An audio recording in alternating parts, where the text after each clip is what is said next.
Ned Stark dies early in A Song of Ice and Fire, but his character arc is one of the most important building blocks of the series as a whole.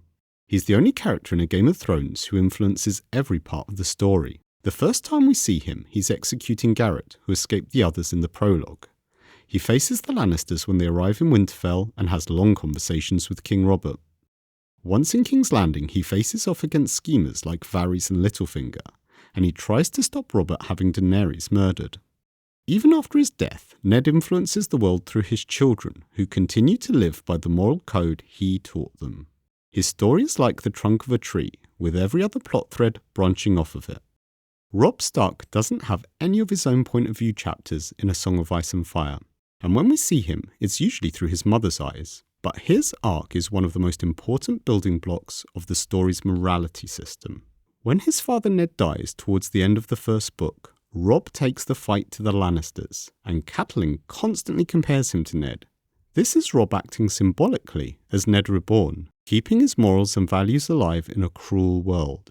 When Robb himself dies, it's as a result of breaking his vow to marry one of Walder Frey's daughters. This can be viewed symbolically as a punishment for abandoning his duty. This shows that morality can be more powerful than magic if you want to survive the Game of Thrones. In A Game of Thrones, King Robert represents moral and physical decline. Ned is shocked by his drinking and wenching and finds him hard to recognise as the clean-shaven, clear-eyed warrior he used to know.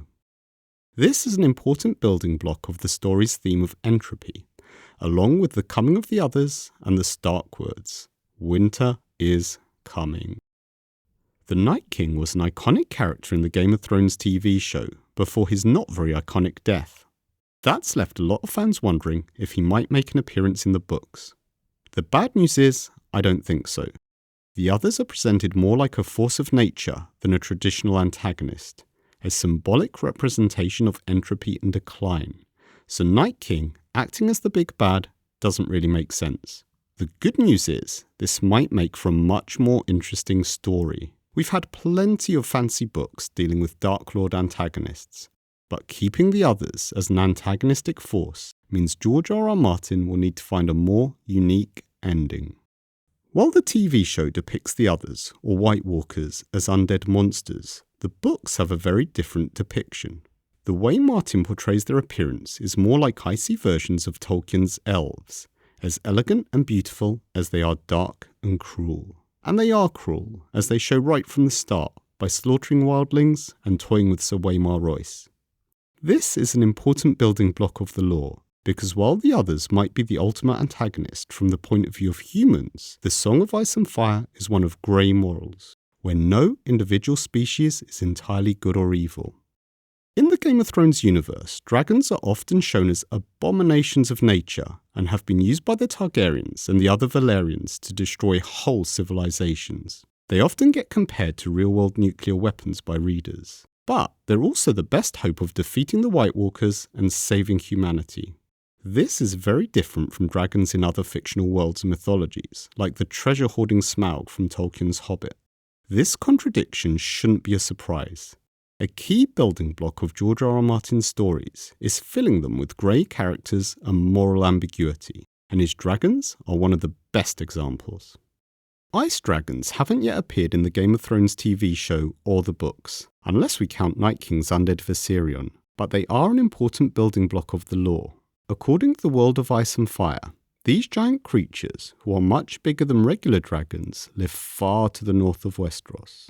They represent a counterbalance to their fiery cousins, and this balance is an important aspect of Martin's elemental magic system. They also link the Song of Ice and Fire to one of Martin's earlier novels. This potentially paves the way to a sort of shared universe. Some of the most important building blocks of the Game of Thrones universe come from George R.R. Martin's personal beliefs. Martin has confirmed the series is in part an allegory for climate change, and we can see this in the cutting down of weirwood trees, the extinction of the children of the forest, and the coming of the others. Martin was a conscientious objector of the Vietnam War, and his story reflects this by showing the horrific, often futile, nature of war. Martin is also a keen historian. While he's been very explicit that the War of the Roses was an inspiration for A Game of Thrones, Robert's rebellion being kicked off by the abduction of Lyanna has clear parallels to the Trojan War and Helen. As I said in a previous video, there are also some strong similarities between Westeros in the main timeline and 1930s America.